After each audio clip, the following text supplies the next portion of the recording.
نستعينه ونستغفره ونعوذ بالله من شرور أنفسنا ومن سيئات أعمالنا من يهده الله فلا مضل له ومن يضلل فلا هادي له أشهد أن لا إله إلا الله وحده لا شريك له وأشهد أن محمدا عبده ورسوله لا نبي بعده سبحانك لا علم لنا إلا ما علمتنا إنك أنت العليم الحكيم اللهم فقهنا في الدين وعلمنا تأويل أما بعد أحبتي في الله السلام عليكم ورحمة الله وبركاته.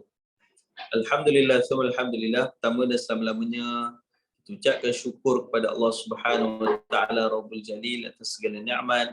Kita ucapkan selawat dan salam ke atas baginda Nabi Muhammad sallallahu alaihi wasallam, keluarga Nabi, para sahabat, para tabi'in, tabi'in dan seterusnya semua yang mengikuti Nabi sehingga ke hari kiamat. Juga yang dikasihi, yang dimuliakan kepada para alim ulama, tuan-tuan guru, para asatizah, sahabat fadilah, semua para asatizah daripada Masjid Al-Hasan Ampangi, terutamanya kepada Al-Fadil Ustaz Wali, Fadil Ustaz Hakim dan semua asatizah di sana serta semua para jemaah yang dirahmati dan dimuliakan oleh Allah Subhanahu wa taala.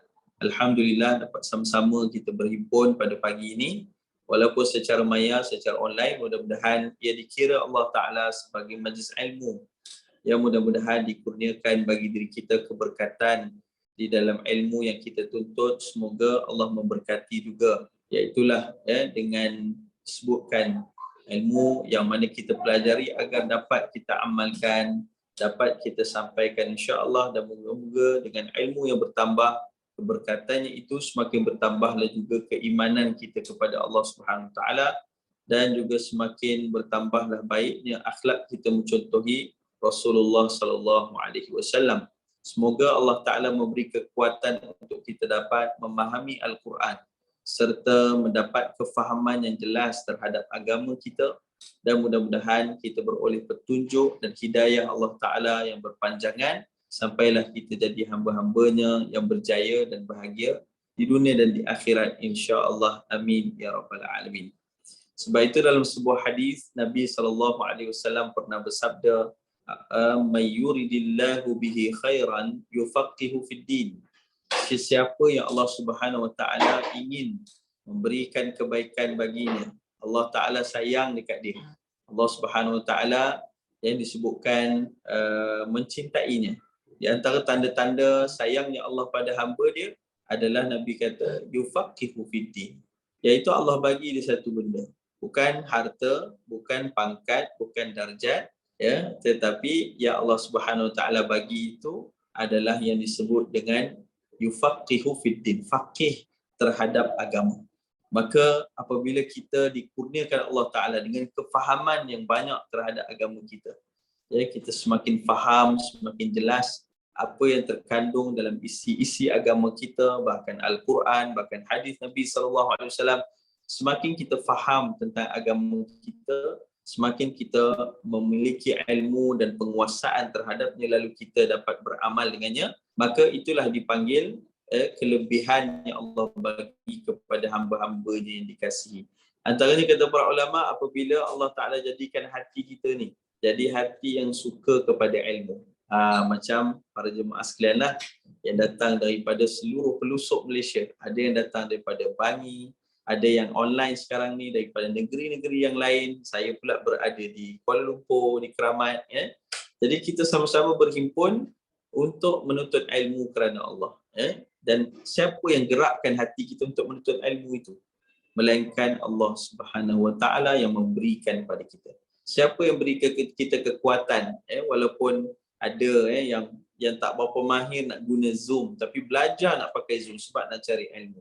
Ada yang tak berapa mahir dengan teknologi ni, tapi panggillah orang yang mahir untuk ajar kita pula, supaya kita dapat dalam majlis ilmu walau secara online. Ini menunjukkan bahawa hati itu telah Allah campakkan rasa keinginan, kemanisan menuntut ilmu. Itulah antara tanda Allah sedang mengasihi kita, Allah sedang sayang kepada kita. Maka ketahuilah hari ini jemaah sekalian, pada pagi ini kita sedang dikasihi oleh Allah.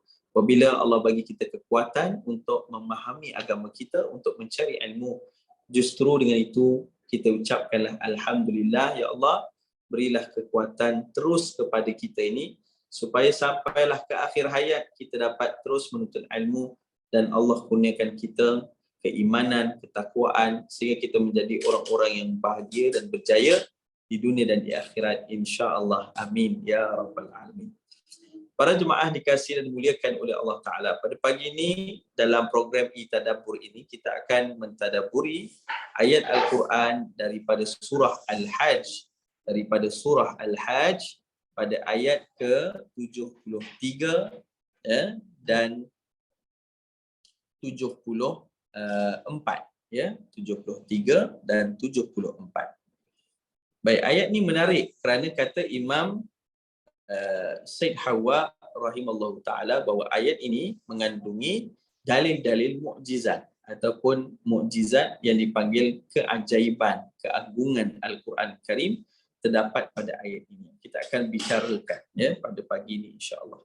Jadi para jemaah boleh membuka pada juzuk yang ke-17, surah Al-Hajj, surah yang ke-22, dan surah ini pada ayat yang ke-73 dan 74.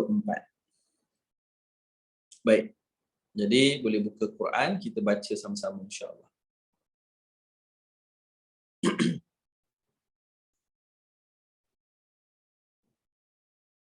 Boleh ya? Baik. A'udzu billahi minasy syaithanir rajim. Ya ayyuhan nas duriba mathalun fastami'u lahu. Innal ladzina tad'una min dunillahi lan yakhluqu dhubaban walau ijtama'u lahu. وَإِنْ يَسْلُبْهُمُ الذُّبَابُ شَيْئًا لَا يَسْتَنْقِذُوهُ مِنْهُ ضَعُفَ الطَّالِبُ وَالْمَطْلُوبُ مَا قَدَرُوا اللَّهَ حَقَّ قَدْرِهِ إِنَّ اللَّهَ لَقَوِيٌّ عَزِيزٌ. Sadaqallahul azim. Dalam ayat kita bacakan tadi, Allah Subhanahu wa taala berfirman, "Ya ayyuhan nas, wahai sekalian manusia, telah diberikan perumpamaan kepada kamu, maka dengarkanlah olehmu perumpamaan itu dengan bersungguh-sungguh. Sesungguhnya segala yang kamu seru, yang kamu sembah selain daripada Allah, sekali-kali tidak dapat menciptakan walau seekor lalat pun, walaupun mereka bersatu berkumpul untuk menciptakannya. Dan jika lalat itu merampas sesuatu daripada mereka, nescaya tidak mampulah mereka merebutnya kembali daripada lalat itu. Amat lemahlah yang menyembah dan amat lemahlah yang disembah. Mereka tidak mengenal Allah dengan sebenar-benarnya. Sesungguhnya Allah benar-benar Maha Perkasa lagi Maha Berkuasa." Jadi jemaah dikasihi dan dimuliakan oleh Allah Subhanahu taala, ayat yang kita bacakan tadi dari surah Al-Hajj ayat 73 dan 74 merupakan satu ayat yang sangat menarik untuk kita tadabbur. Insya-Allah pada pagi ini kita akan pergi untuk menerokai ayat ini yang memiliki banyak pelajaran kepada diri kita, hamba Allah Subhanahu taala. Pertamanya kita lihat pada ayat ini ada makhluk Allah Taala yang disebut dalam ayat ini. Apakah dia? Iaitulah zubab, yang mana disebut sebagai lalat dalam bahasa kita. Maka Allah mengambil tamsilan lalat di dalam ayat ini bertujuan memberikan pelajaran kepada diri kita, manusia. Menariknya, sebelum kita teruskan kepada tafsiran ayat ini, saya ingin bawa jemaah sekalian kepada satu ayat yang lain yang Allah Ta'ala sebutkan pada surah Fussilat, yang Allah firmankan dalam surah Fussilat ayat ke-53. Wa qala Allah Subhanahu wa taala, a'udzu billahi minasyaitonir rajim, sanurihim ayatina fil afaq wa fi anfusihim hatta yatabayyana lahum annahul haqq. Kata Allah Subhanahu wa taala dalam ayat ini, firman-Nya yang membawa maksud sanurihim ayatina, akan kami perlihatkan kepada mereka, iaitulah seluruh umat manusia, bukti-bukti dan tanda-tanda kekuasaan kami yang terdapat fil afaq, iaitulah kata Imam Qurtubi, fil afaq membawa maksud kekuasaan Allah yang Allah akan tunjukkan kepada manusia yang terdapat di seluruh pelosok alam ini, iaitulah di langit, di bumi, di daratan, di lautan, hatta pada makhluknya seperti tumbuhan, haiwan dan lain-lainnya.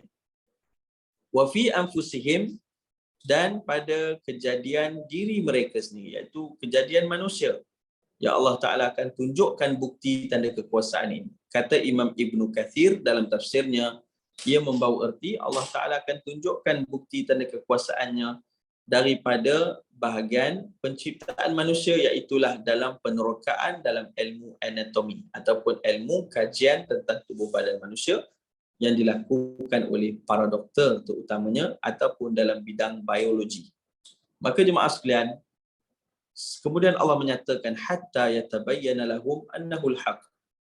Bukti dan tanda kekuasaan ini Allah akan tunjukkan kepada sekalian manusia sehinggalah mereka mengetahui bahawa Al-Quran itu adalah kitab yang benar. Kata Imam Said Hawa di dalam kitab Al-Asas fi Tafsir, ia membawa erti bahawa Allah Subhanahu wa taala dari masa ke semasa akan mentakdirkan penemuan demi penemuan, fenomena demi fenomena yang terdapat di seluruh alam semesta ini yang akan dilakukan atau ditemukan oleh manusia dari kalangan yang beriman ataupun yang tak beriman. Yang mana penemuan ini adalah daripada yang kita panggil daripada kajian alam ataupun kajian saintifik. Yang akhirnya kajian yang jujur itu beserta dengan faktanya, kajian yang mana tepat itu akan nanti menjadi dalil dan bukti kebenaran ayat-ayat Al-Quran yang telah turun 1400 tahun dahulu di zaman Nabi Muhammad sallallahu alaihi wasallam. Maka dengan itulah kata Profesor Dr. Zainul An-Najjar, seorang tokoh ulama di Universiti Al-Azhar Mesir, seorang pakar geologi juga pakar dalam bidang agama Islam. Beliau menyatakan bahawa bagaimana telah pun sehingga hari ini lebih daripada 700 ayat Quran yang mana telah pun dibuktikan kebenarannya melalui penemuan-penemuan saintifik daripada bidang astronomi, bidang kajian bumi ataupun bidang geologi, bidang kajian lautan, oceanografi, bidang kajian tentang haiwan, zoologi, bidang kajian tentang manusia, anatomi dan sebagainya. Maka penemuan-penemuan inilah yang membuktikan kebenaran Quran dan tidak ada satu pun ayat Quran yang bertentangan dengan penemuan saintifik semasa yang menggunakan alat teknologi yang canggih, ya, maka ini menunjukkan kebenaran ayat Allah Subhanahu Wa Taala dan kebenaran kerasulan Nabi Muhammad sallallahu alaihi wasallam. Maka katanya kalaulah seseorang itu memiliki jiwa, memiliki hati, memiliki akal yang waras dan jiwa yang insaf, pastinya dia tidak boleh menolak bahawa Al-Quran itu adalah kitab yang benar. Sebab itu jemaah sekalian, ramai para pengkaji dan kalangan non-Muslim menjumpai fenomena luar biasa di alam semesta ini. Apabila mereka membacakan saja Al-Quran, maka akhirnya berimanlah mereka kepada Allah Subhanahu Wa Taala. Antara contohnya nama-nama seperti Dr. Maurice Bucaille, seorang doktor daripada France yang telah pun memeluk agama Islam pada tahun 1975 setelah mengkaji jasad Fir'aun dan membacakan ayat Al-Quran tentang Fir'aun itu. Antaranya Dr. Tajison Tagata pada tahun 80-an lebih, dia telah beriman kepada Allah setelah dia ni seorang ahli dermatologi ataupun pengkaji dalam bidang kulit manusia yang bila dibacakan daripada surah An-Nisa yang akhirnya menyebabkan dia beriman kepada Allah. Tak silap saya ayat 56, tak silap saya. Ayat tentang bagaimana kulit manusia yang dibakar api neraka. Maka akhirnya dia beriman kepada Allah. Itulah juga ramai lagi tokoh-tokoh ilmuwan daripada kalangan non-Muslim yang mengkaji alam lalu membacakan Quran, akhirnya mengetahui kebenaran Quran dan mereka beriman kepada Allah. Dr. Gary Miller, Dr. Keith Moore dan ramai lagi yang akhirnya mereka mengucapkan 2 kalimah syahadah. Maka jemaah sekalian, di sini kita ambil dalam kajian alam ini ada satu bahagian kajian dipanggil zoologi, iaitu kajian tentang haiwan. Kajian tentang haiwan ini menariknya ada satu bahagian yang dipanggil entomologi ataupun ilmu kajian tentang serangga. Dan entomologi pula sebenarnya bukan satu bidang yang kecil walaupun hanya mengkaji serangga saja. Serangga ni kita kata apa? Kita nampak dia, kita spray matilah habis semua serangga tu kan. Ataupun kita nampak dia hanya kecil, dia berada di sekeliling kita. Tapi dia satu makhluk yang kecil sangat, yang nampak seperti tidak ada makna. Tetapi rupa-rupanya dalam bidang ilmu entomologi, ada doktor-doktor yang pakar dalam bidang itu. Ada yang mendapat gelaran doktor dengan PhD, kajian-kajian yang bertahun-tahun lamanya hanya mengkaji dengan satu spesies saja daripada serangga.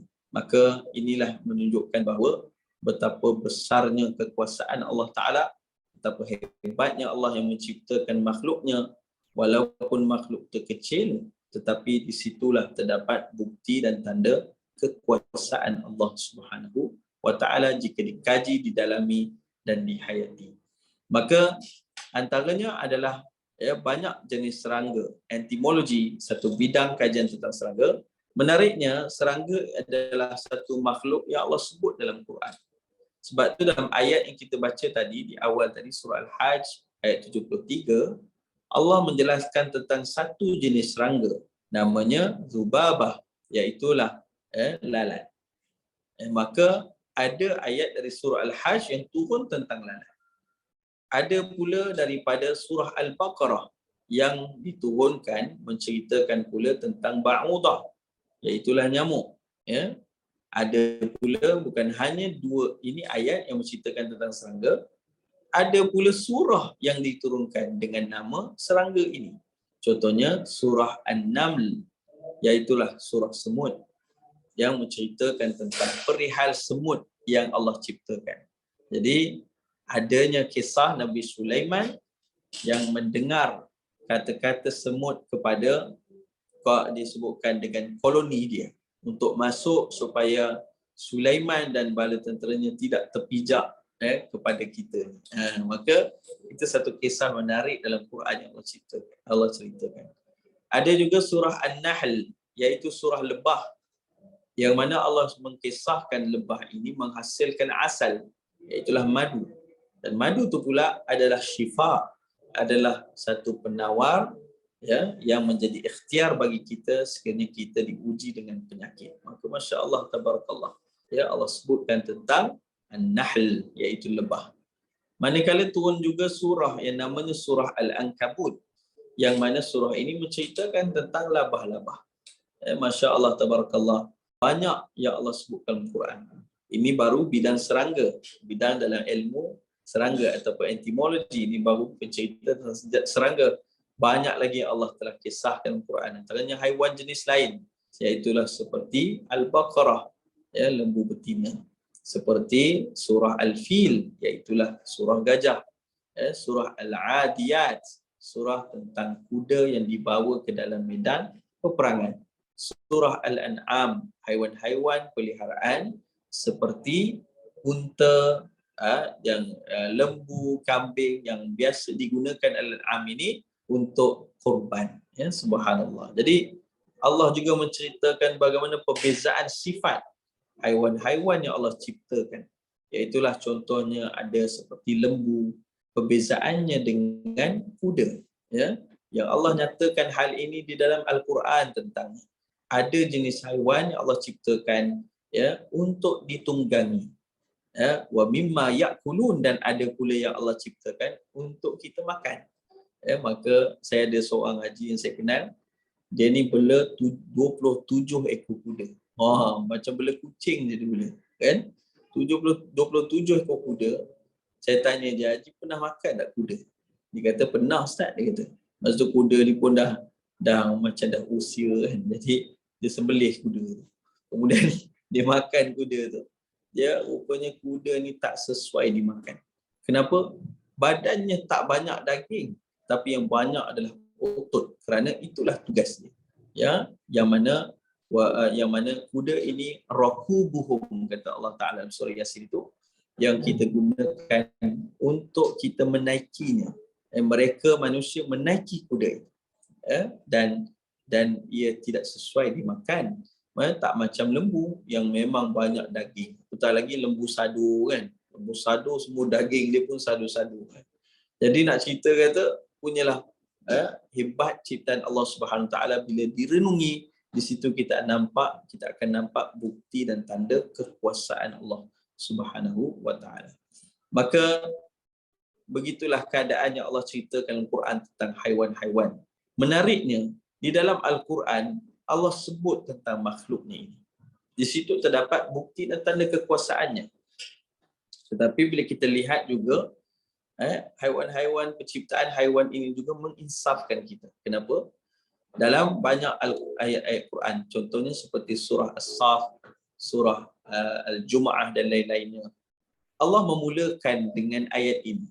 A'udzubillahi minasyaitanir rajim. Antara dalam surah As-Saff, Bismillahirrahmanirrahim. Sabbaha lillahi ma fis samawati wa ma fil ardi wa huwal azizul hakim. Maksudnya apa? Telah bertasbihnya seluruh yang ada di langit dan di bumi kepada Allah SWT. Bertasbihnya mereka. Dan dialah Allah SWT yang wal azizul hakim, yang maha perkasa lagi maha bijaksana. Jadi Allah beritahu semua makhluk dia bertasbih. Jadi haiwan, tumbuhan, tanah, apa juga yang lainnya, semuanya di langit dan di bumi bertasbih kepada Allah. Allah sebut kenyataan ini supaya kita insaf melihat haiwan-haiwan yang ada sekeliling kita.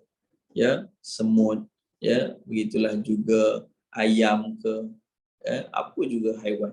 Mereka semua bertasbih kepada Allah.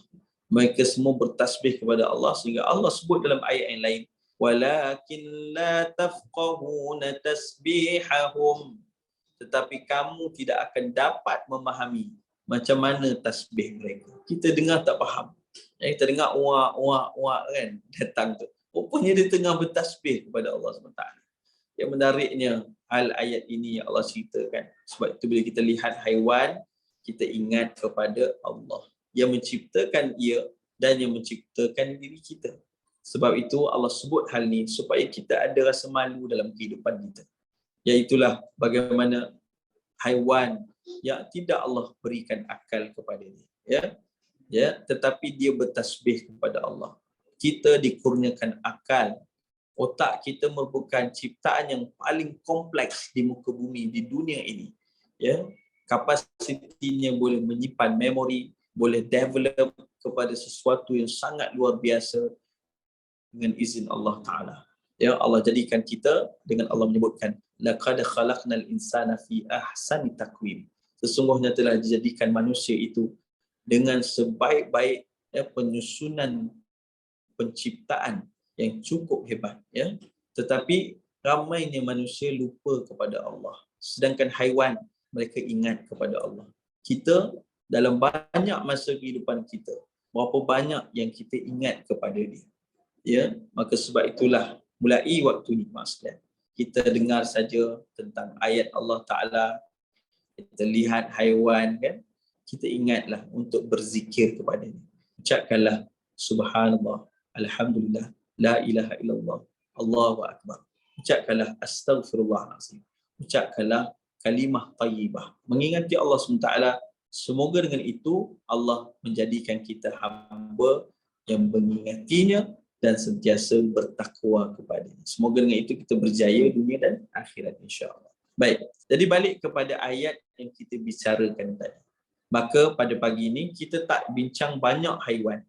Kita tak bincang haiwan-haiwan yang kita sebut tadi. Kecuali satu saja yang kita pilih, iaitulah dari ayat surah Al-Hajj ayat 73-74, iaitulah Zubabah ataupun lalat yang kita sebutkan ada terdapat kisahnya dalam ayat ini. Baik, sekarang baru kita kembali kepada Al-Quran ayat 73 surah Al-Hajj.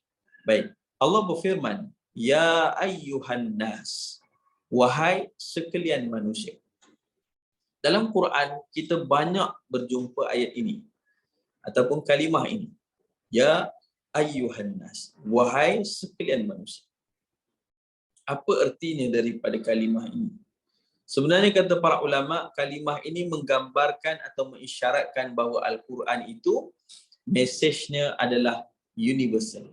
Iaitu bukan hanya orang Islam yang membaca Al-Quran, tapi Quran sepatutnya dibacakan oleh seluruh umat manusia. Ya, kerana ia adalah wahyu daripada Allah yang menciptakan seluruh alam ini. Bahkan yang menciptakan diri kita, dan layaknya dialah Allah yang kita sembah, yang kita iman. Maka jemaah sekalian, daripada ya ayuhan nas duriba mathalun fastami'u lah ini, saya ingin bawa sekejap jemaah sekalian kepada satu kisah. Ya ayuhan nas, wahai sekalian manusia. Ya, iaitulah satu panggilan yang mulia kepada seluruh umat manusia. Ya, untuk mengambil perhatian terhadap Al-Quran. Ya, kerana dari Quran itulah datangnya petunjuk kepada kebenaran. Menarik ni Mas Lam, beberapa bulan lepas saya diamanahkan untuk memberi tazkirah tentang asas agama Islam kepada para mu'alaf. Kita tahu mu'alaf ni orang yang baru masuk Islam. Jadi beberapa bulan lepas Jabatan Agama Wilayah panggil saya untuk bagi tazkirah kepada saudara-saudara baru kita. Jadi dalam dewan ni, di Darul Hidayah yang terdapat di Setapak, dia ada satu kompleks yang di situ para mu'alaf datang. Mereka masuk Islam, mereka belajar kat situ. Yang mana tak ada tempat tinggal, mereka akan duduk di situ sementara. Iaitulah di asrama, di Darul Hidayah. Bagus, satu usaha yang sangat baik daripada Jabatan Agama, daripada beberapa pihak autoriti agama dalam negara kita. Alhamdulillah. Jadi menarik, dalam dewan tu ada 50 orang. Dan ada dari bangsa Cina, ada daripada bangsa India, ada daripada bangsa macam-macam jenis bangsa. Dan mereka ni ada yang muda, ada yang dah usia, dan mereka dahulunya semua agama yang berbeza. Agama yang berbeza, tapi sekarang semua tu adalah yang dah mengucap dua kalimah syahadat, dah masuk Islam dah semua. Subhanallah. Bila masuk dewan tu rasa lain kan. Tengok wajah dia, masya-Allah, wajah yang Allah Taala kurniakan, iaitu rahmat dia kan, masya-Allah. Bila kita tengok pelajar mereka ni, saya pun ceritalah tentang rukun Islam, rukun iman, tentang solat dan sebagainya. Jadi dalam kesempatan tu juga saya sempat interview mereka. Antara soalan yang saya tanya, bagaimana anda dapat hidayah? Bagaimana anda dapat hidayah, petunjuk Allah SWT sehingga anda masuk Islam? Jadi saya tanya soal makcik tu, makcik, macam mana makcik masuk Islam? Macam mana makcik dapat hidayah? Makcik tu namanya Makcik Margaret. Dia duduk depan sekali kan. Usianya dah 78 tahun. Ya. Jadi dia disebut agama dia, tapi saya tak berapa pasti dia agama apa, sebab jangan dengar nama agama tu. Jadi dia kata saya dapat hidayah dari dalam rumah saya sendiri. Macam mana dapat dalam rumah sendiri? Iaitulah dengan anak saya sebenarnya dah masuk Islam sejak 4 tahun lepas. Jadi anak dia dah masuk Islam dulu. Mula-mula dia kata saya tak suka anak saya masuk Islam. Tetapi saya tengok akhlak dia berubah. Perbuatannya semakin baik. Pada saya dia sangat layan dengan sangat baik. Jadi akhirnya saya tanya dia, kenapa kamu jadi baik macam ni? Anak dia pun alhamdulillah belajar agama kan. Anak dia pun kata, saya buat apa yang Allah dan Rasulullah ajar saya. Apa yang Nabi ajar, akhlak baik kepada ibu ayah tu, bagaimana Quran sebut, saya buat macam mana Al-Quran dan Nabi SAW, macam mana Allah dan Nabi ajar saya. Itulah yang saya buat. Maka akhirnya makcik ni pun rasa bagus agama ni. Tapi dia tak masuk Islam lagi. Sampailah anak dia hadiahkan dia Al-Quran. Jadi menariknya, makcik ni memang suka membaca. Tapi dia tak boleh baca dalam bahasa Arab, kan? Al-Quran dalam bahasa Arab, dia tak boleh baca. Dia baca apa? Terjemahan. Al-Quran yang diterjemahkan dalam bahasa Inggeris. Ada Quran yang diterjemah bahasa Cina, ada. Ada Quran yang diterjemahkan bahasa India pun ada. Bahasa Melayu, tak lagi ada kan, kita selalu baca juga. Jadi jemaah sekalian, akhirnya Makcik Margaret ni dibaca Al-Quran, dia kata ayat-ayat Quran ni menyentuh jiwa dia. Dan tak sama macam semua buku yang dia pernah baca. Maka akhirnya dia ambil keputusan untuk mengetahui lebih lanjut tentang Islam. Dan akhirnya pada bulan Mei 2022, dia mengucap 2 kalimah syahadah. Beriman dia kepada Allah. Tapi apa kata dia? Dia kata, Allah Ustaz, saya ni dah tua dah. Dah nak masuk kubur dah. Semayang pun tak tahu lagi. Baca Fatihah pun tak tahu lagi. Ya Allah. Saya pun kata, Pakcik, Nabi SAW beritahu, orang yang masuk Islam ni, semua dosa-dosanya Allah hapuskan.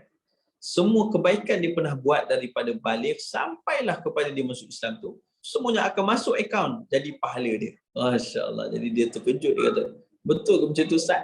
Kata macam tu lah Nabi sebut. Maka menangis dia. Menangis dia. Dengar benda tu. Subhanallah. Jadi antaranya saya tanya juga Pakcik, nama Pakcik Prava. Pakcik Prava ni dia seorang Hindu asalnya.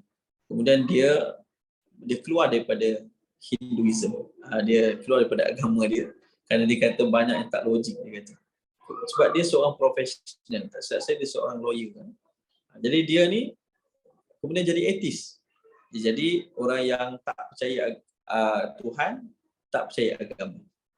Jadi akhirnya dia sebab dia bergaul dengan ramai orang Islam, akhirnya dia baca Quran. Dia dihadiahkan dengan Quran, dia baca Quran. Bila dia baca Quran, dia rasa macam lain daripada yang lain.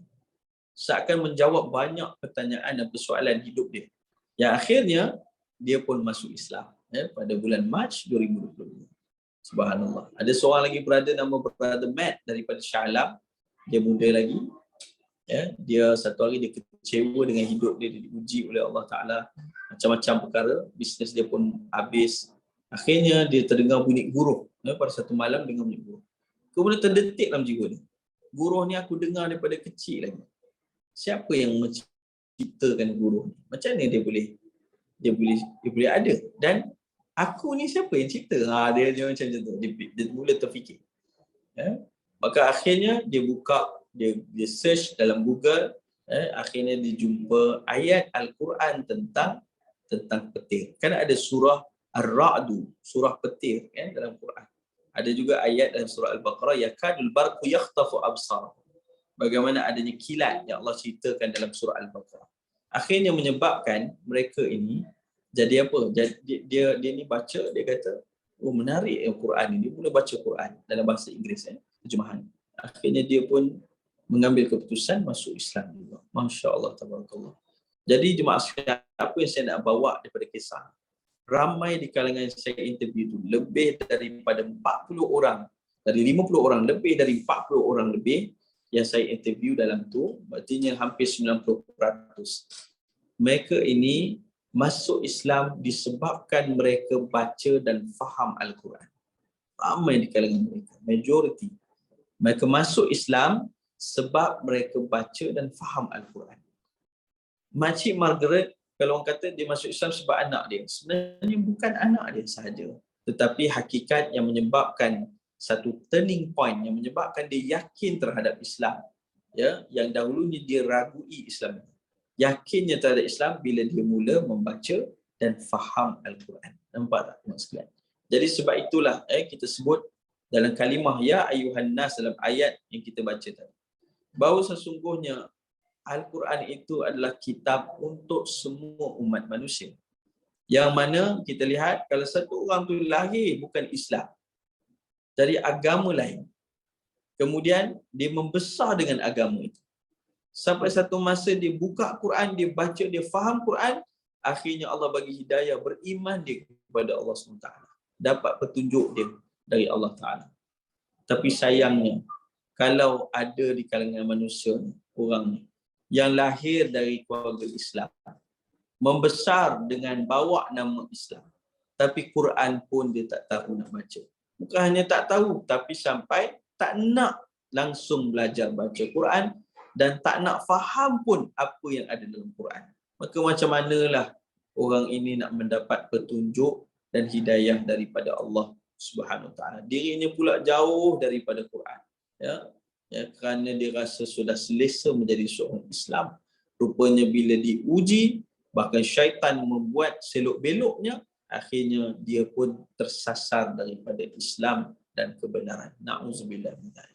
Sebab itu jemaah sekalian, ia adalah satu pelajaran besar kepada kita, bahawa Al-Quran adalah satu kitab yang kita tak boleh jarakkan ia daripada kehidupan kita.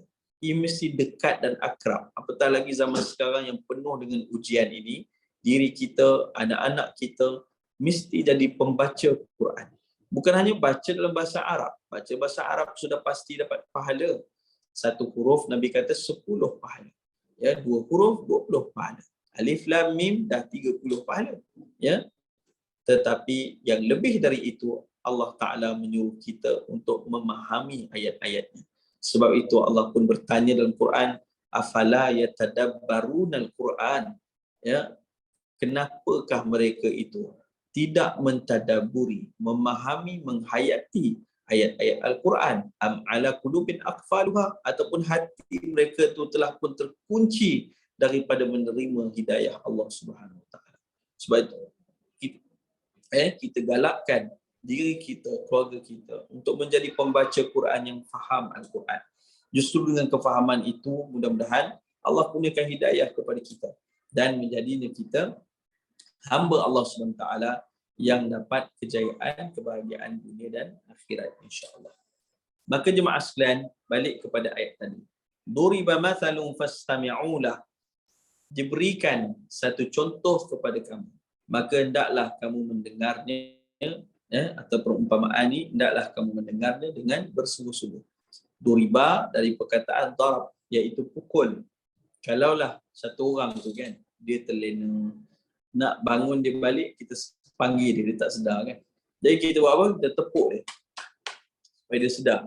Maka itulah darab, kita pukul dia, tepuk dia kan.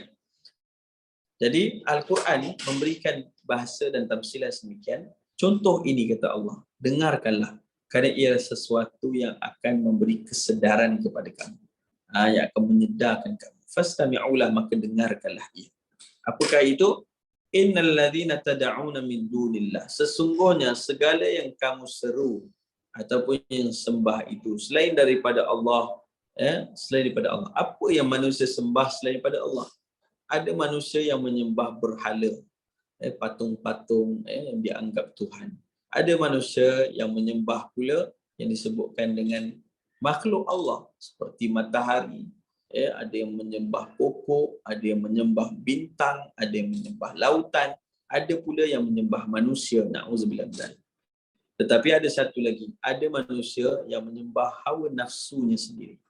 Yang hari ini dibahasakan sebagai hedonisme ataupun hedonism, iaitu satu kepercayaan dan gerakan yang mengajak manusia untuk hidup dan mempercayai bahawa hidup ini mesti mengikuti hawa nafsu, mesti mengutamakan keinginan. Maka sebab itulah timbul begitu banyaknya perkara-perkara yang luar daripada fikiran kita pada hari ini. Kita lihat budaya LGBT cuba dikembangkan, cuba dibawakan, bukan hanya pada orang-orang dewasa, tapi sampailah kepada kanak-kanak pun adanya serangan daripada LGBT ini.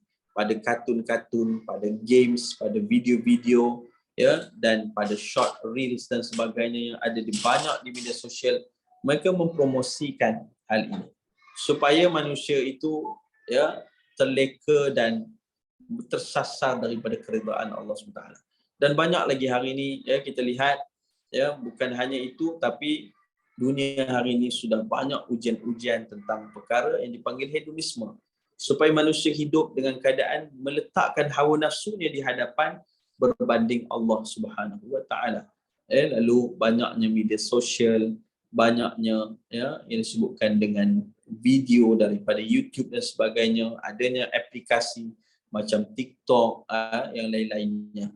Ada manfaatnya benda-benda ini sekiranya digunakan dengan keimanan, tetapi banyaknya yang tak mampu, bahkan diserang dengan arus ini, mereka pun hanyut bersama-samanya. Sebab itulah jemaah sekalian, hari ini benda-benda ni semua ada dekat tangan kita, telefon bimbit kita. Bayangkan internet, kalau satu orang tu type saja perkataan tak elok, boleh terbuka segala-galanya. Tak ada filter lagi dah. Jadi jemaah sekalian, yang nak menghalang diri kita dari melakukan dosa daripada telefon bimbit ini ataupun sesuatu yang kecil, alam maya, online dan sebagainya.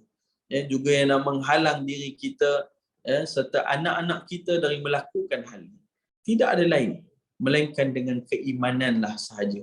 Itulah dinding yang terbesar yang akan menghalang manusia dari melakukan dosa.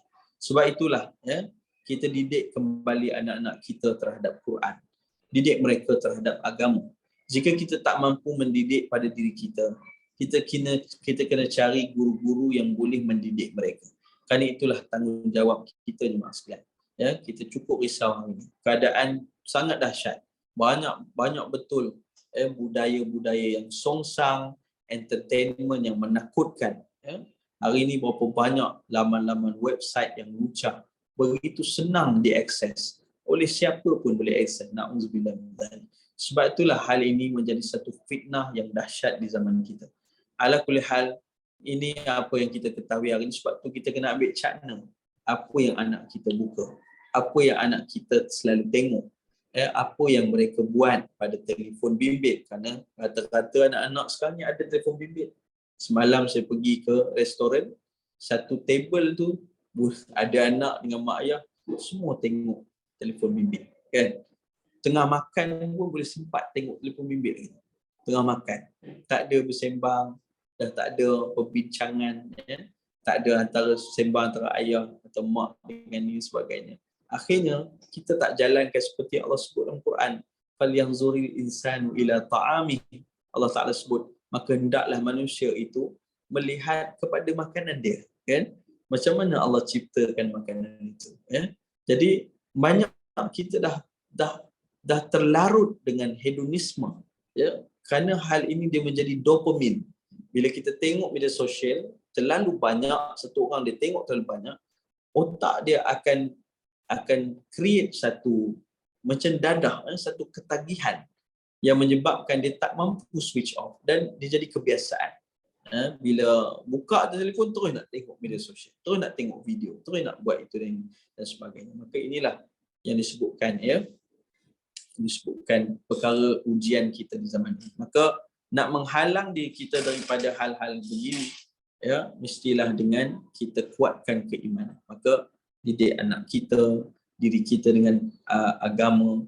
Kalau kita berkumpul dengan family, startlah berkumpul family itu bukan hanya family day saja, kita berhibur, kita kuatkan hubungan silaturahim, tetapi masa sama kita hidupkan majlis ilmu.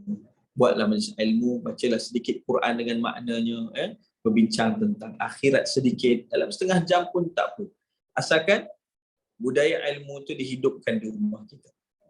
Nabi kata, wala taj'alu buyutakum qubura, janganlah kamu jadikan rumah kamu seperti kubur, iaitu tidak ada solat di dalamnya, solat sunat, tidak ada Al-Quran di dalamnya, dan tidak ada ilmu, majlis ilmu yang kita hidupkan, walaupun kecil tak mengapa, di rumah kita. Maka hidupkanlah suasana ilmu itu, hidupkanlah suasana Quran dan suasana solat sunat di rumah kita. Mudah-mudahan Allah Ta'ala kurniakan dari rumah kita tu barakah dan melahirkan insan-insan yang bertakwa kepada Allah. Maka kita balik pada ayat tadi. Lagi kata Allah Ta'ala, yang kamu sembah selain daripada Allah itu, lan yakhluqu dhubaban walau istama'u lah, tidak akan mampu, lan maksudnya nafi abad, tidak akan mampu selama-lamanya untuk mereka itu menciptakan walau seekor lalat pun. Walaupun mereka berkumpul dengan kekuatan ekonomi, dengan kekuatan ilmu, kekuatan teknologi pun, sampailah bila-bila ke hari kiamat pun, tidak akan ada orang yang boleh menciptakan lalat yang telah Allah ciptakan. Subhanallah. Ya, kemudian Allah berfirman, wa iyaslubuhumudz dzubabu syai'an la yastanqidhuhu min.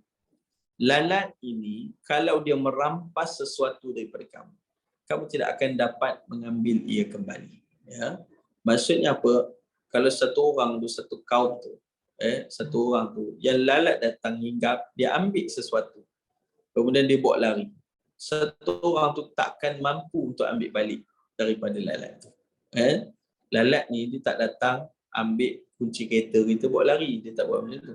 Dia akan ambil makanan. Menariknya, zaman sekarang dah ada teknologi dalam bidang ilmu, biologi dan sebagainya. Baru manusia faham tentang istilah enzim. Maka lalat rupa-rupanya memiliki enzim. Dia tidak ada gigi. Ya, lalat tidak ada gigi, dia ada lidah, dia ada air liur. Dan air liur yang dirembeskan pada makanan yang dia nak ambil itu akan serta-merta menukarkan makanan tersebut kepada sesuatu yang lain. Jadi bahan kimia ya, daripada enzim tadi mengubah keadaan kimia makanan kepada sesuatu yang lain yang akhirnya ia mudah untuk dihadam dan dimakan. Maknanya kalau lalat tu datang hinggapkan makanan, dia ambil, kita tepuk dia dapat tangkap, kita cari balik benda tu memang tak ada. Sebab ia telah berubah bentuk dan terurai. Macam itulah juga kita. Pada mulut kita adanya air liur yang dipanggil enzim amylase. Dalam perut kita ada enzim peptidase.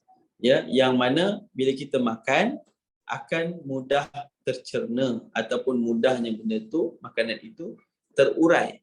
Sebab tu kalau mak-mak ke ayah-ayah kan tak bagi. Kalau makan tu, dah makan suap, lepas tu pergi cubit lauk dekat dalam mangkuk lauk tu.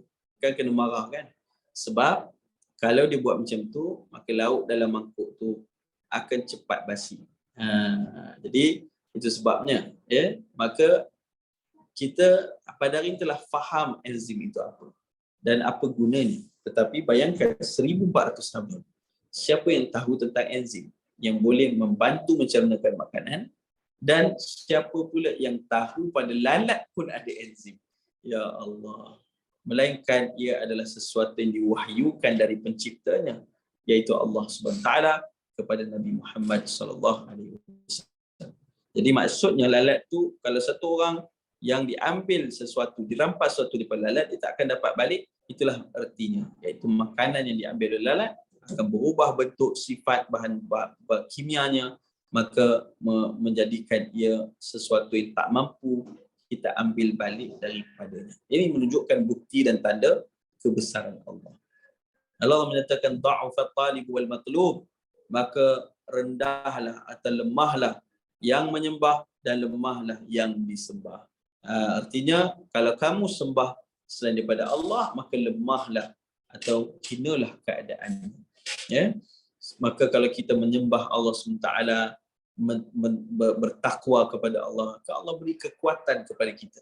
Ya, kekuatan dari dalaman dan daripada fizikal luaran. Subhanallah. Baik, jadi jemaah sekalian dirahmati dan dimuliakan oleh Allah Taala.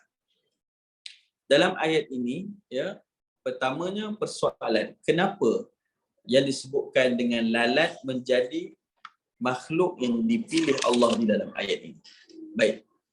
Menariknya disebut oleh Imam Qurtubi rahimahullah ta'ala di dalam tafsirnya, bahawa Allah Subhanahu Wa Ta'ala mengambil lalat di dalam ayat ini bertujuan memberi kesedaran. Kenapa? Sebab lalat ni, kalau kita sebut lalat dia, kita tahu dia kotor. Sebab kalau ada najis, ada lalat. Kalau ada bangkai, ada lalat. Kalau ada benda kotor, sampah, mesti lalat duduk situ. Dan bila dia hinggap, dia makan, dia bertelur, telur tu pula akan menetas dan menjadi ulat. Dan ulat tu pula akan berevolusi jadi lalat. Ini satu keadaan yang sangat jijik, kotor. Maka Allah ambil tamsilan lalat ini untuk bagi tahu yang satu yang kamu sanjung, yang kamu jadikan sembahan kamu dalam hidup selain daripada Allah itu, lalat yang macam ni pun dia tak boleh buat. Lalat yang macam ni pun tak boleh nak buat. Apatah lagi makhluk yang lain. Allahu Akbar. Sebab itulah jadilah kamu orang yang sentiasa kembali kepada Allah Ta'ala dan janganlah menyembah selain daripada Allah Subhanahu wa taala. Kata Imam Ibn Kathir juga bahawa Allah SWT berfirman untuk memperingatkan tentang rendahnya berhala-berhala dan juga kebodohan akal para penyembahnya. Ya, kerana berhala tu satu ekor lalat pun dia tak boleh nak buat. Apatah lagi yang lain. Apatah lagi untuk memakbulkan doa kamu. Apatah lagi untuk memberikan maknanya apa, sesuatu rezeki kepada kamu. Na'udzubillah min dzalik. Maka ini yang dinyatakan. Sebab itu Allah ambil tafsiran lalat supaya manusia itu boleh tersentak dan berfikir benar tidak ada yang layak disembah melainkan Allah. Kerana sesuatu yang disembah selain Allah itu tak mampu mencipta, walau haiwan serendah dan sehina ini, sekotor ini pun dia tak boleh ciptakan. Dia tak boleh ciptakan. Tapi ya, Allah Ta'ala dialah menciptakan seluruh alam ini, bahkan setiap makhluk itu adalah ciptaannya. Subhanallah. Maka jemaah sekalian dirahmati dan dimuliakan oleh Allah Subhanahu wa Ta'ala. Jadi dalam hal ini kita cerita sedikit tentang lalat. Sebelum tu ayat tadi sambungan. Ma qadarullah haqqa qadri. Iaitulah mereka yang tidak beriman, tidak meletakkan Allah kepada kedudukan yang sebenar-benar. Sebab itulah kita dalam kehidupan mesti meletakkan Allah itu tujuan dalam kehidupan kita. Ya, bukan hanya ayat ini memberi pelajaran kepada orang yang kufur pada Allah, tetapi kepada kita yang beriman, supaya meletakkan Allah pada kedudukan yang sebenar-benar. Iaitulah kalau kita berikhtiar sesuatu yang memberikan ia berlaku atau yang memberikan ia berjaya, itu adalah dengan izin Allah. Contohnya macam saya. Saya pernah kena COVID tahap yang keempat pada tahun 2021. Dan sebelum ni kalau kita demam, apa kita buat? Tak ada lain, kita beli Panadol. Kita pun makan Panadol. Dalam hati kita, setiap lagi beberapa jam dia berpeluh, kemudian kita baik demam. Lepas tu, alhamdulillah baik, terus ya kita buat aktiviti kita. Tanpa kita ingat pun, ya Allah, betapa besar rahmat Allah Ta'ala yang telah menyembuhkan kita. Betul tak? Ya? Selama ni kita ingat, makan Panadol tu okey, sembuh lah.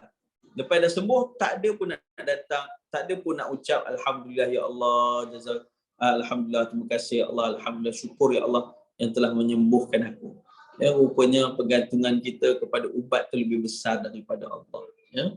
Sebab tu bila saya kena COVID, saya tak ada ubat, jadi doktor kata makan Panadol. Berapa Panadol saya makan? 12 hari saya demam. Saya makan sebanyak 96 biji Panadol. Activas tu yang besar tu. Sekali makan 2 biji kan. Dalam masa 6 jam kan. Jadi total 96 biji. Ya Allah. Rupanya bila kita dah makan Panadol, makanlah banyak mana pun, kalau Allah tak nak sembuhkan, tak sembuh kita. Ya? Jadi itulah antara benda yang saya belajar. Sebab tu kesembuhan bukan daripada ubat yang kita makan, tapi ingatlah yang menyembuhkan itu adalah Allah. Letakkan kedudukan Allah yang paling tinggi dalam kehidupan kita, iaitu aku ikhtiarnya Allah, aku makan ubat ni, tapi yang sembuhkan adalah kamu ya Allah. Maka bila sembuh, jangan lupa bersyukur kepada Allah. Alhamdulillah, terima kasih Allah sembuhkan aku. Ubat yang ikhtiar tadi kau izinkan untuk dia berkesan pada tubuhku. Macam itulah juga kita mencari rezeki dan sebagainya. Bukan tempat ya mencari rezeki itu, bukan bos tu yang memberikan rezeki pada kita. Bukan. Yang memberikan rezeki itu adalah Allah. Maka bersikaplah seperti yang Allah sukai, iaitu beramanah dalam kerja, bersungguh-sungguh di dalam menyampaikan tanggungjawab. Bahkan Nabi kata, buat sesuatu perkara, jadilah orang yang itqan, yang melakukan perbuatan itu dengan sebaik-baik mungkin, sebagus-bagus mungkin dia boleh buat. Kerana dari situlah bila kita buat apa yang Allah suka, kita jalankan amanah kita, jalankan tanggungjawab kita dengan baik, Allah akan melimpahkan rezeki yang baik bagi kita. Angkat naik. Kerana rezeki yang Allah limpahkan sebab dia beramanah dengan kerjanya. Dia melakukan sikap yang baik dengan kerjanya. Maka letakkan kedudukan Allah itu yang paling utama dalam kehidupan kita. Ya, innallaha laqawiyyun aziz. Sesungguhnya kata Allah, dia adalah yang maha kuat lagi maha perkasa. Baik. Jadi jemaah sekalian, balik kepada lalat tadi. Lalat adalah satu makhluk yang unik. Kenapa? Pertamanya, dari sudut fakta saintifik, lalat ini adalah makhluk yang mana dia hanya hidup dengan masa yang cukup singkat.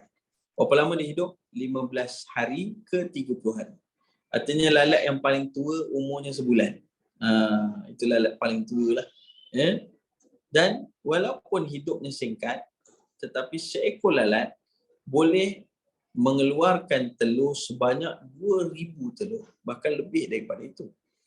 Dan telur yang maknanya diproduce daripada lalat itu boleh menetas hanya dalam 8 ke 20 jam saja.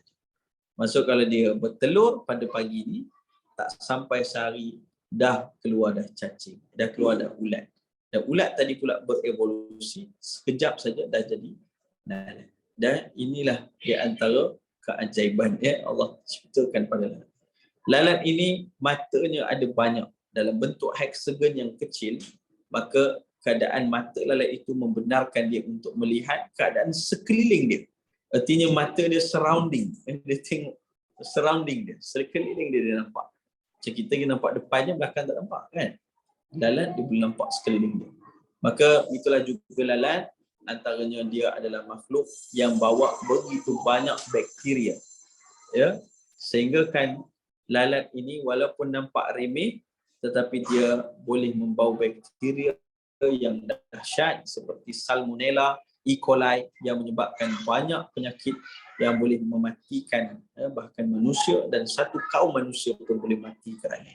Subhanallah. Jadi Allah ingin kita belajar daripada ciptaan lalat ini. Dan menariknya jemaah sekalian, dalam bidang forensik, ya, lalat juga ada manfaatnya. Kerana bila satu tubuh yang mati di tempat yang terpencil, bila dijumpai, maka ahli forensik akan melihat kepada lalat. Ada tak telur lalat, ada tak ulat, ya. Kenapa? Kerana apabila matinya satu maknanya mayat ni, kalau dia mati, antara binatang yang pertama akan singgah dan hinggap adalah lalat. Kerana dia sensitif terhadap bangkai ataupun mayat dan sebagainya. Ya, maka daripada situ para forensik tahu tubuh ni dah mati berapa lama. Daripada lavanya, lalat dan sebagainya. Kalau cerita ni geli ya, kan? Tapi itulah antara yang realitinya daripada lalat. Yang seterusnya, pada zaman terdahulu juga lalat digunakan dalam bidang detektif untuk mengesan siapakah pembunuh kepada seorang. Ada satu ceritakan dalam buku yang menceritakan tentang detektif Cina bernama Lao Tzu. Dia ni telah pun dapati ada satu orang dibunuh dengan sabit, ya, yang mana sabit ni digunakan oleh para petani. Maka selepas orang tu bunuh, dia pun lari. Maka untuk mengesan siapa pembunuh ni, disuruh keluar membawa sabit. Maka dia tunggu di situ. Sampailah ada lalat, walaupun sabit tu telah dibersihkan, telah pun dilap, tetapi kerana ada kesan darah, bau darah, maka lalat tadi dia akan pergi dan cari di mana tempat. Maka lalat hinggap kepada sabit satu orang ni. Maka terus diketahui bahawa orang inilah yang membunuh kepada orang yang mati tadi. Itu antara lalat, dia punya specialty. Ya, ala kulli hal, Allah Ta'ala nak kita mengetahui di situ ada bukti dan tanda kekuasaan Allah. Sebab itu Allah kata, la yakhluqu dzubaba. Kamu tidak akan mampu menciptakan walau seekor lalat pun. Dia kecil, dia boleh terbang, dia boleh hidup dalam apa jua keadaan, baik panas, sejuk, kering dan basah, dia boleh hidup. 3 hari, 4 hari tak makan pun dia okey saja kan. Kita sehari tak makan pun dah pening dah. Tapi dia okey. Itu yang Allah Ta'ala jadikan pada lalat tersebut, untuk kita hayati akan kebesaran Allah terdapat pada ciptaannya. Ada pula jemaah sekalian, terdapat satu hadis Nabi SAW yang menceritakan tentang lalat juga. Dan hadis ini yang mana diriwayatkan dari Abu Hurairah radhiyallahu anhu, wa qala Nabi sallallahu alaihi wasallam, idza waqa'a adh-dhubabu fi ina'i ahadikum. Jika ada lalat yang dia masuk ke dalam bekas seorang daripada kamu. Artinya bukan minuman lah kan, ataupun bukan makanan tu. Lalat ni dia terbang-terbang, dia pun terjun terus masuk dalam cawan tu. Ya, maka Nabi kata falyarmisu kullahu thumma liyatrahu. Lalat tadi rendam dia, pop masuk ke dalam. Rendamkan dia, kemudian summa liyatrahu, ambil dan buang dia. Bukan dah tolak dia masuk dalam air, kemudian tutup tinggal sampai esok. Esok baru buang, baru minum. Bukan. Terus rendamkan dia, kemudian buang, dan air tadi boleh diminum, kata Nabi SAW. Air tadi menjadi air yang tidak memudaratkan. Kenapa? Kerana fa inna fi janahaihi syifa, kerana sebelah daripada sayap lalat tadi adanya yang disebut syifa, itu penawar, wa fil akhar da, dan sebelah lagi adanya yang disebutkan dengan penyakit. Baik. Jadi hadis ini adalah hadis sahih riwayat Bukhari. Hadis yang mana hadis yang jalurnya, sanadnya sampai kepada Nabi SAW, dan ia dinyatakan sahih oleh para ulama hadis. Jadi jemaah sekalian, bila kita tengok hadis tadi kan, pertamanya kata para ulama bagaimana bermuamalah dengan hadis ini. Kita kena tahu bahawa lalat walaupun dia hinggap macam-macam kan, dia hinggap najis, dia hinggap itu ini, tapi dia disebut dalam fiqh, dalam bagai ilmu fiqh, tanya fiqh al-hadis, seperti yang dinyatakan oleh hadis ini, ulama bersepakat bahawa lalat bukanlah najis walaupun dia hidup ataupun dia dah mati. Ya. Dan maksudnya apa? Lalat ini kalau dia termasuk dalam sesuatu makanan, sesuatu cecair seperti air ataupun makanan air, ia tidak najis. Itu pertama kita kena tahu tentang lalat. Yang keduanya, lalat ini juga ya, yang mana hadis tadi merupakan satu yang disebutkan i'jazun nabawi. Ia merupakan petunjuk kenabian, kerasulan ataupun keajaiban yang diberikan, mukjizat kepada Nabi Muhammad SAW. Kenapa? Kerana apa yang Nabi sebutkan itu adalah 1400 tahun dahulu. Tetapi pada hari ini, ia telah disepakati oleh para pengkaji ilmu entomologi yang mengkaji tentang lalat, bahawa memang hadis ini, apa yang penyataan dalam hadis ini adalah sesuatu yang benar. Ya, nanti kita akan, maka air tadi adalah air neutral, air yang boleh diminum dan tidak memberikan masalah pada kesihatan kita. Nanti kita akan kaji sikit tentang hal ini sebentar lagi, insya-Allah. Saya teruskan yang ketiganya, kita sebagai seorang mukmin, kita tidak boleh tolak hadis ini dengan sewenang-wenangnya, kerana jalurnya adalah sanad yang sahih yang sampai kepada Nabi Muhammad sallallahu alaihi wasallam, dan ia bukan menunjukkan kerendahan Islam. Yang keempatnya, kenapa? Kerana hadis ini bukan hadis perintah. Kita kena tahu, dia bukan perintah. Kalau masuk lalat ni mesti kena rendam, kena minum air itu, bukan. Tak. Dia adalah hadis yang memberikan solusi ataupun memberikan kaedah untuk menyelesaikan permasalahan kita. Jadi sebab itulah apabila kita sebut Nabi SAW suruh kita rendam, keluarkan air itu. Tujuannya apa? Kenapa? Memberikan solusi kepada kita. Pada zaman terdahulu lagi, kita lihat di Mekah ke Madinah, bukanlah sebuah tempat yang airnya banyak macam di tempat kita. Kan? Tempat kita air, Masya Allah, hujan saja pun banyak. Ada air sungai, ada macam-macam. Tapi di sana keadaannya kering. Jadi air ni satu benda yang susah untuk didapati. Jadi bayangkanlah kalau dia ada bekas air, lalat masuk untuk kena buang air itu. Kan dia jadi sesuatu yang merugikan. Maka Nabi memberikan solusi. Dan ia bukanlah mengikut hawa nafsu Rasulullah SAW. Wa ma yantiqu 'anil hawa in huwa illa wahyu yuha.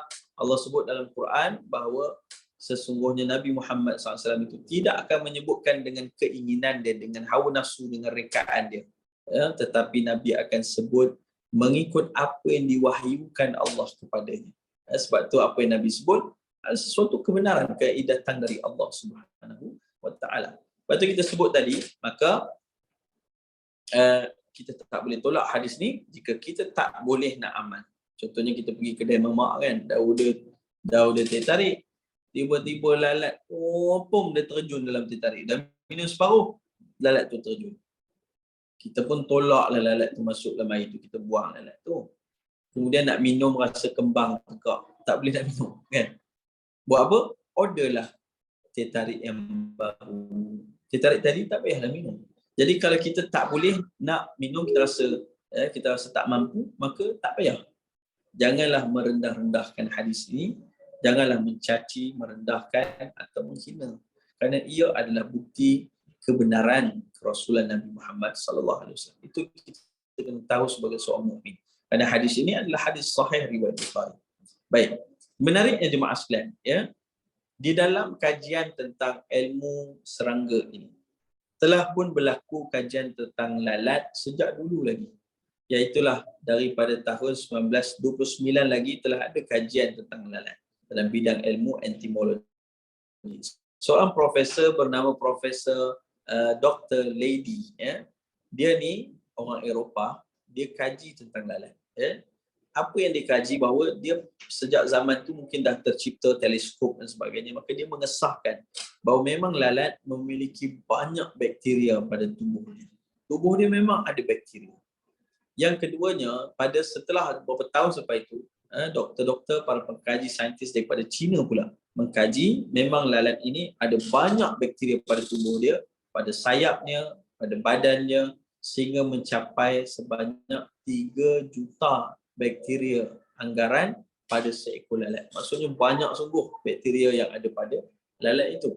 Menariknya jemaah sekalian, apabila tahun 1998, seorang doktor bernama Profesor Dr. Hassan daripada Universiti Kahirah, Universiti Al-Azhar di Kahirah, di Mesir. Maka dia ni buat kajian. Dia adalah doktor pakar dalam bidang serangga yang menjadi kesan kepada manusia. Maknanya apa? Serangga yang membawa penyakit ni memang kepakaran dia. Dia doktor dalam bidang. Jadi Masya Allah, Tabarakallah, ya.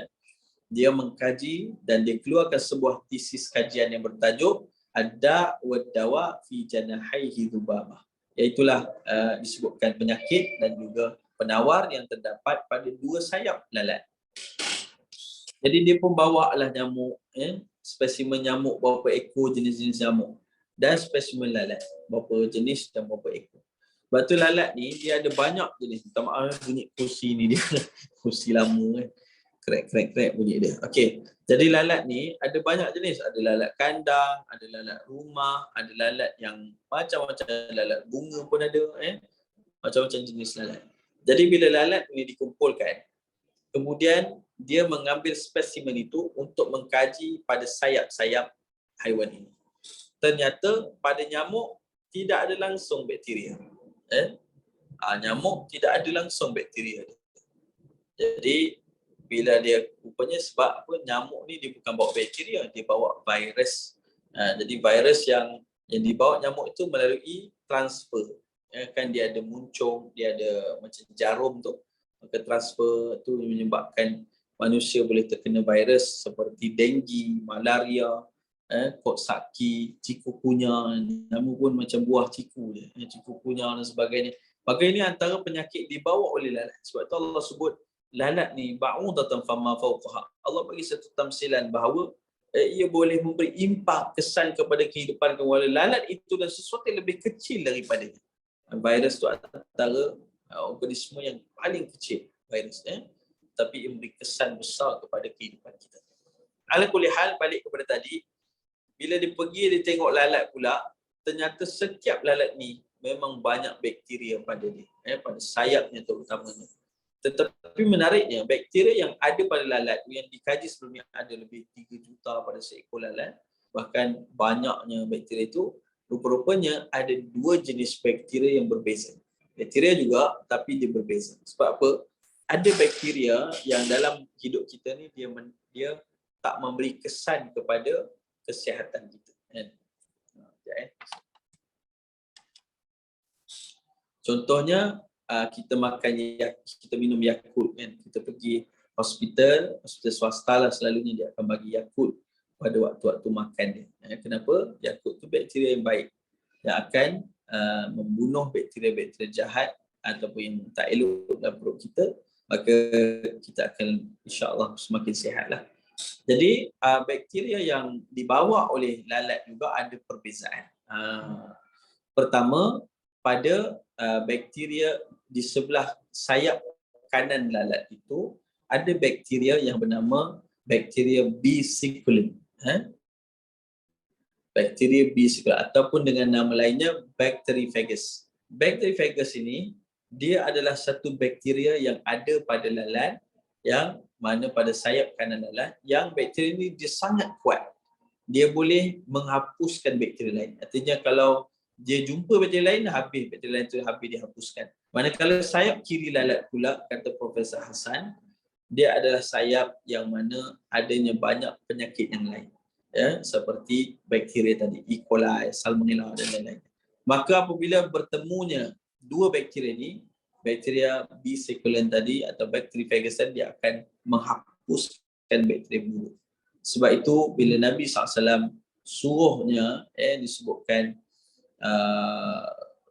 rendamkan lalat tersebut, maka lalat tersebut akan, maknanya akan terkeluarlah B-circulin dan akan dia akan memusnahkan bakteri-bakteri buruk di dalam cecair tadi. Maka menyebabkan air tadi menjadi neutral kembali dan boleh kita minum dengan tidak memberi mudarat kepada kesihatan kita. Subhanallah. Jadi ialah kajian yang sebenarnya kajian ini disepakati oleh ramai pengkaji-pengkaji entomologi, hatta non-Muslim pun.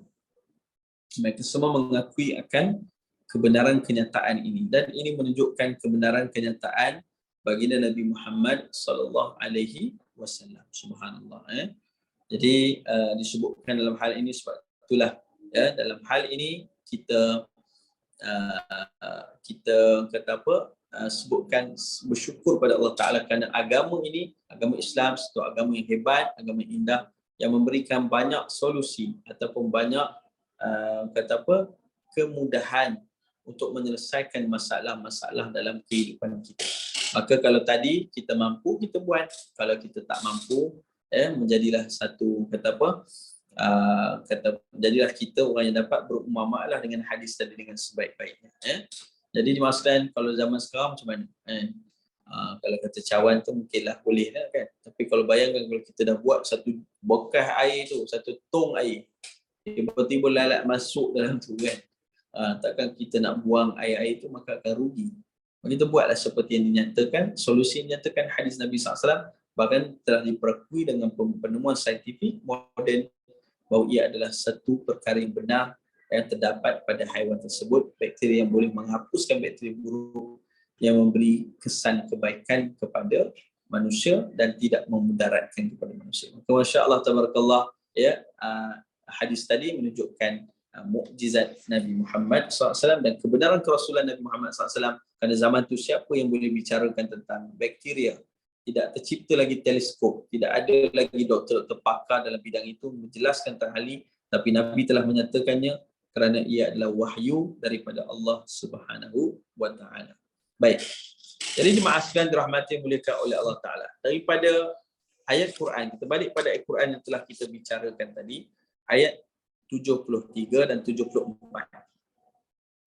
Ada hadis dari Abu Hurairah radhiyallahu anhu dari Imam Ahmad, menyatakan, wa man azlamu mimman dhahaba yakhluqu ka khalqi falyakhluqu dzarrah au dubabah au habbah.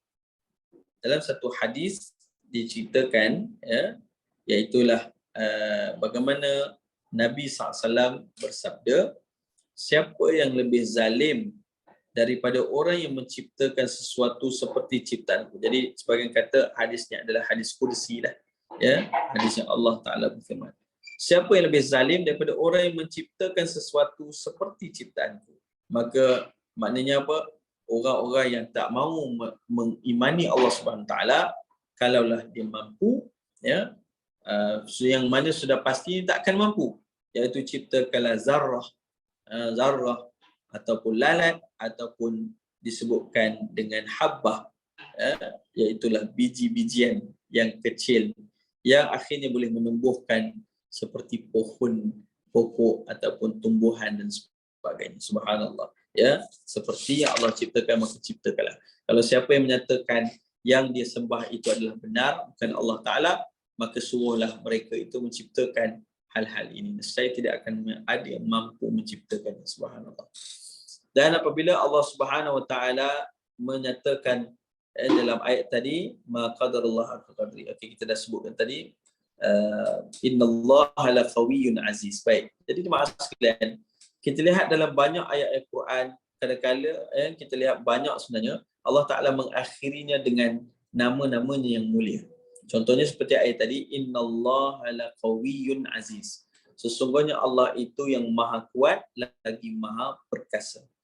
Jadi tujuannya apa? Supaya dari tamsilan yang kita ambil tadi, dari ayat yang Allah telah turunkan tadi, kita hayati kebesaran Allah SWT, dan di akhir tu Allah Ta'ala nak kita kenal dia, iaitulah yang maha kuat dan maha perkasa. Macam tu. Kadang-kadang Allah akhiri dengan innallaha azizun hakim, yang maha perkasa lagi maha bijaksana. Kadang-kadang Allah akhiri dengan aliyul kabir, yang maha tinggi lagi maha besar. Kadang Allah akhiri dengan sami'un basir, yang maha mendengar lagi maha melihat. Jadi pada ayat ini Allah Ta'ala menggunakan iaitulah qawi, asma'illahil husna, namanya yang mulia, sifatil uzma, sifatnya yang agung, iaitu qawi dan aziz, yang maha kuat lagi maha perkasa. Jadi menarik jemaah sekalian, kita lihat ayat begini, kita akan dapat tahu mesej yang Allah Ta'ala bagi ni, tujuannya supaya kita kenal tidak ada yang lebih berkuasa melainkan dia, yakni Allah SWT, terhadap setiap sesuatu di alam semesta ini. Dan tidak ada yang maha perkasa melainkan dia, yang maha mulia, yang maha perkasa, iaitu yang maha berkuasa atas setiap sesuatu, perkara, yang maha menjadikan, yang maha menguasai, melainkan dia sahaja. Maka sebab itu Allah Ta'ala menyatakan dia yang maha kuat, al-aziz dan maha perkasa ini, agar manusia mengetahui bahawa dialah Allah SWT yang menguasai akan segala sesuatu, menundukkan dan mengalahkan, dan tidak ada yang dapat mencegah dan dapat mengalahkan sesuatu, mengalahkan Allah SWT kerana keagungan dan kekuasaannya. Dialah yang maha esa lagi maha perkasa. Jadi Allah nak kita kenal dia dalam ayat-ayat ini. Bagaimana satu tamsilan dari makhluk yang kecil Allah Ta'ala boleh angkat, sehingga kita mengenali dia yang maha agung. Kerana apa? Allah Ta'ala itu alimun khabir, yang maha mengetahui dan begitu teliti pengetahuannya. Artinya bukan hanya Allah menguasai alam ini, tetapi Allah juga menciptakan dari sebesar-besar makhluk kepada yang sekecil-kecilnya. Semuanya adalah ciptaan Allah Ta'ala. Dia Al-Khaliq, dia maha perkasa, lagi maha bijaksana. Subhanallah. Jadi jemaah sekalian, kita ada sedikit masa lagi, beberapa minit. Jadi saya buka peluang kepada jemaah sekalian, jika ada soalan nak ditanya. Jika ada soalan yang ingin ditanyakan, boleh type pada ruangan chat, insya-Allah. Jadi sementara kita tunggu soalan tu, saya ingin juga memberikan sikit info dan maklumat kepada jemaah sekalian. Saya Ustaz Arif yang sekarang berada di tahfiz saya di Keramat Kuala Lumpur, yang mana tahfiz ini namanya Pusat Tahfiz Darul Hafizin. Jadi jemaah sekalian ada yang kenal dah tahfiz saya, ada yang kenal dah saya, alhamdulillah. Jadi kita ada seramai lebih kurang di sini cawangan ini saja ada 165 pelajar. Selebihnya di Gombak ada lebih kurang 40 lebih pelajar dan jumlahnya lebih kurang 200 orang pelajar. Jadi kita sedang dalam usaha sekarang untuk membeli sebuah tanah di sebelah tahfiz kita di Keramat, dengan tujuan kita dapat membesarkan infrastruktur dan menjadi semakin selesa lah untuk pelajar, dan boleh menampung insya-Allah lebih ramai lagi peluang kepada ibu ayah dan anak-anak generasi Islam untuk belajar Quran, belajar akademik dan belajar agama dalam masa yang sama. Jadi kita nak membuka peluang kepada jemaah sekalian siapa yang berminat untuk berinfak, untuk menyumbang bagi pembelian tanah ini. Kita sangat-sangat mengalu-alukan, insya-Allah. Mudah-mudahan dengan itu dapat Allah SWT kurniakan pahala yang berpanjangan, hasanah yang berpanjangan, sampailah mudah-mudahan menjadi asbab untuk meraih syurga dan keredaan Allah SWT, insya-Allah. Maka infak tadi akan digunakan sepenuhnya untuk tahfiz, dan akan mudah-mudahan daripada penggunaan itu berjemaah mendapat pahala yang tidak putus-putus insya-Allah. Amin ya rabbal alamin.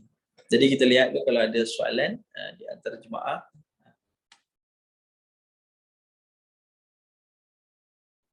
Okey. Nampaknya tak ada soalan Semua faham kot insya-Allah. Jadi apa yang telah kita sampaikan tadi mudah-mudahan memberi manfaat kepada semua jemaah sekalian insya-Allah, menjadi hati kita hati yang dilembutkan Allah Taala, dipermudahkan kita untuk memahami Al-Quran, juga meresapnya makna Quran itu dalam jiwa kita, mudah-mudahan untuk kita amalkan dan sentiasa kita rasakan kebesaran Allah dalam kehidupan kita. Maka pelajaran yang kita boleh ambil secara ringkasannya dari perbincangan kita pagi ini, yang pertamanya adalah iaitu sama-samalah kita menjadi para pembaca Al-Quran. Ingat kalimah tadi, ya ayuhan nas, wahai sekalian manusia, artinya semua manusia kena baca Quran. Apatah lagi dalam Quran juga Allah menurunkan ya ayyuhalladzina amanu, wahai orang-orang yang beriman. Panggilan kepada kita. Seharusnya bila kita baca ayat begini bergetarlah jiwa kita, kerana Allah sedang memanggil diri kita untuk mendapat pelajaran dan kebaikan daripada Quran. Maka jadilah kita para pembaca Quran yang berusaha untuk memahami, berusaha untuk mengamalkan dan menyampaikan ayat-ayat Allah SWT. Mudah-mudahan seperti yang Nabi sebut, Iqra'ul Quran fa innahu ya'til yaumal qiyamah syafi'an li ashabih.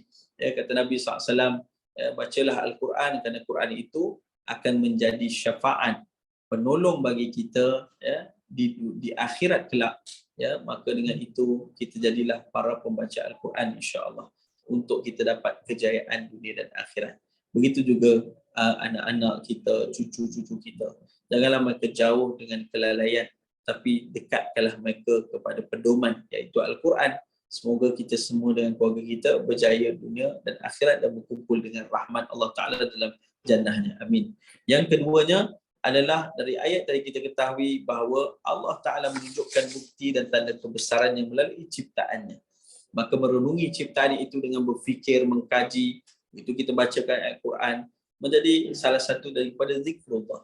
Maka lepasnya bila kita tengok makhluk Allah Ta'ala, sebutlah subhanallah, alhamdulillah, wala ilaha illallah, Allahu akbar. Sebutlah kalimah-kalimah yang baik, zikrullah yang baik. Mudah-mudahan kita mendapat rahmat daripada Allah Ta'ala. Yang ketiganya, jadilah kita orang yang meletakkan kedudukan Allah yang tinggi dalam kehidupan kita. Jauhi diri daripada meletakkan kedudukan Allah Ta'ala itu pada tempat yang silap. Maka letakkanlah penggantungan kita semuanya kepada Allah Subhanahu Wa Ta'ala. Semoga Allah sentiasa melindungi kita dari keburukan dan sentiasa memelihara iman dan takwa kita. Begitulah juga penyembahan satu manusia itu tidak berhak dia menyembah selain daripada Allah Ta'ala. Kenapa? Kerana hanya Allah yang menciptakan alam semesta. Hanya Allah Rabb yang sebenar-benarnya, dan dia adalah Ahad, yang Maha Al-Ahad, yang Maha Esa. Maka sembahlah Allah Ta'ala, keimanan padanya perlulah sentiasa kita perbaiki dengan menambah ilmu pengetahuan kita terhadap agama, dan jadi kita orang yang beramal saleh insya-Allah. Dan juga yang terakhir, jadilah kita para hamba Allah Subhanahu Wa Ta'ala yang sentiasa berusaha menjadi umat yang membaca, umat yang mengkaji, umat yang menyelidik. Jadilah kita orang-orang berilmu. Mudah-mudahan dengan asbab kita mencari ilmu itu, Allah Ta'ala sentiasa pelihara kita daripada keburukan bersama ahli keluarga kita, dan kita sentiasa berada pada jalan yang lurus, hidayah dan taufik Allah SWT insya-Allah. Mudah-mudahan sebagaimana Allah menghimpunkan kita pada hari ini, Allah menghimpunkan kita dalam jannah nanti bersama Nabi Muhammad SAW dan orang-orang bertakwa insya-Allah. Qul qawli hadza astaghfirullahaladzim wa lakum min baik insya-Allah. Jika saya ada kesilapan kekhilafan, saya mohon maaf. Berilah teguran kepada saya yang fakir ini. Semoga Allah berkati apa yang dibincangkan dapat kita amalkan dan sampaikan insya-Allah. Jadi jemaah sekalian, insya-Allah kita akhir dengan doa. Bismillahirrahmanirrahim. Allahumma inna na'udzubika min ilmin la yanfa' wa min qalbin la yakhsha' wa min nafsin la tashba' wa min da'watin la yustajabu laha. Allahumma faqihna fid din wa 'allimna ta'wil walhamdulillahi rabbil alamin. Jadi jemaah sekalian, ada yang mohon nombor akaun tu, saya akan hantar pada Ustaz Wali. InsyaAllah Fadil Ustaz Wali akan kongsikan dalam grup untuk tadabbur kita. Semoga Allah merahmati semua, semoga Allah berkati usaha kita semua, semoga kita digolongkan golongan yang berjaya dunia akhirat insyaAllah. Assalamualaikum warahmatullahi wabarakatuh.